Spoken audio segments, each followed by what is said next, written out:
Have a strong feeling many films మనం work చేస్తాం sir డెఫినెట్గా I'm so comfortable with you మీరు some of the scenes మీరు cut చేస్తున్నప్పుడు కూడా some of the reasonings you give I think excellent మనం డెఫినెట్గా చాలా సినిమాలు చేద్దాం సార్ డౌట్ లేదు.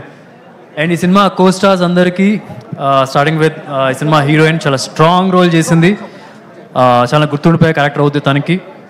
షీ కుడెంట్ మేక్ ఇట్, తనకి ఏదో ఎగ్జామ్స్ ఉన్నాయంట so she couldn't make it.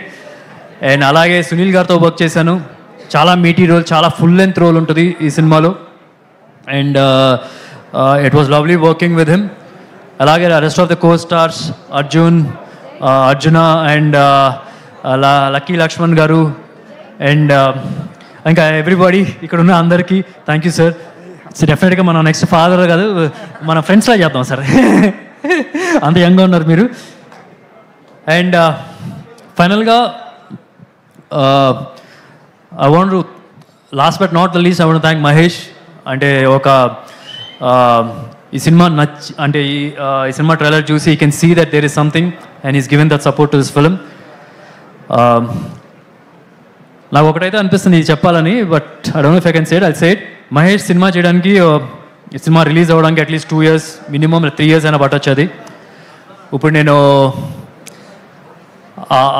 ఆ స్పేస్ నేను పూర్తి చేస్తానని చెప్పి అనట్లేదు, ఎందుకంటే ఏ హీరో వల్ల సాధ్యం కాదు.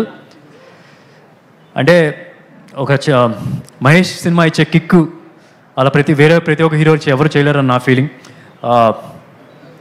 అంటే కొద్దిగా మందు తాగే వాళ్ళ భాషలో మాట్లాడాలంటే ఒక ఫుల్ బాటిల్ కిక్కు ఇస్తాడు మహేష్. కానీ ఒకటే నేను చెప్తున్నాను, నేను ఫుల్ బాటిల్ ఎంటర్టైన్మెంట్ మీకు 100% ఇవ్వలేను, కానీ మహేష్ లెవెల్లో ఒక చిన్న పెగ్ అయితే ఇస్తాను. మహేష్ 3 years తర్వాత రిలీజ్ అయ్యే లోపల ఎవ్రీ సినిమాతో కొద్ది పెగ్ ఇచ్చి ఫుల్ బాటిల్ ఇస్తాను. ఆ నమ్మకం నాకుంది. And that will start with Harom Hara.